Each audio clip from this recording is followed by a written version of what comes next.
What's up, everybody? Today I'm going to show you how to tie a chocolate thunder. Now, when you check out the materials list, there are a couple things you can substitute, but make sure that you're using an emerger hook. For today, I'm going to be using a TMC 2487 in size 20, and the thread is also very important. 6.0 Danville, dark brown, does look like Hershey's chocolate, and for this particular pattern, you want to make sure that you have a thread that looks chocolatey. When you get the thread wrapped back to the hook point, you can snip off the tag. The next step is tying in the rib. Now for this fly, I like to use UTC copper wire in size small. The key to make the shape of the fly look correct with this pattern is to make sure that you tie it on top of the hook shank. So when you tie in that wire, and as you wrap back, use your left hand to hold that wire on top of the shank, and then you can wrap your thread all the way back to the bend of the hook.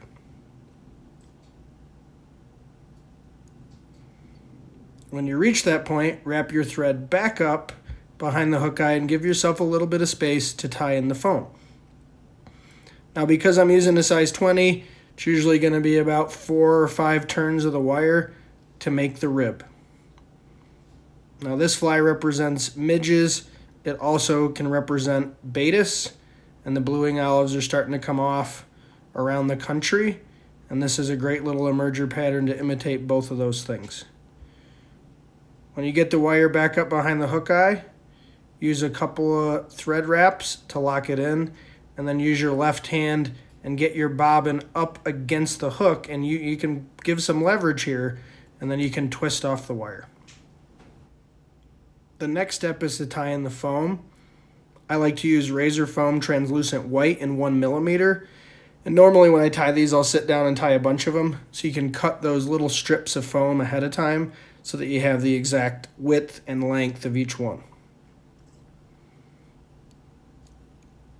Get the foam on top of the hook shank with your left hand, and then use a couple turns of tying thread to lock it down. When it's secure, you can sneak in there with your scissors and snip off the excess. If it's a long enough piece of extra foam, you can actually use it for the next fly. Now for the head, you can use different things, and this is probably an area where you can substitute materials. Rabbit fur tends to float, and possum tends to sink, and it's water absorbent. I've used rusty brown, I've used the burnt orange that you can see, but for some reason brown, just regular old brown, seems to work better, and the fish seem to like it a little bit more, so that's what I'm going to use for this pattern. Form a very short dubbing noodle, take a couple of wraps in front, and then you can take a wrap or two behind depending on how much dubbing you have, and that's about it. As you get your thread back up, make sure that none of that dubbing is covering the hook eye, because there's nothing more frustrating than being on the water and not being able to get your tippet through the hook eye. Do a 4 or 5 turn whip finish, and then you can snip your tying thread free.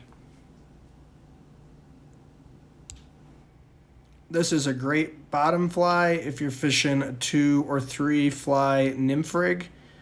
I've probably caught more fish on this fly than any other fly in my life. It tends to attract the fish. It represents midges. It represents emerging blue-wing olives. And that chocolate color seems to attract the fish. So tie some up. Give them a shot. Again, anywhere from size 18 to 24 I'll fish these. Chocolate Thunder is a fantastic pattern that has been fished and used in Colorado and throughout the United States for quite some time. Hope you enjoyed this video. Hit that subscribe button, and tight lines.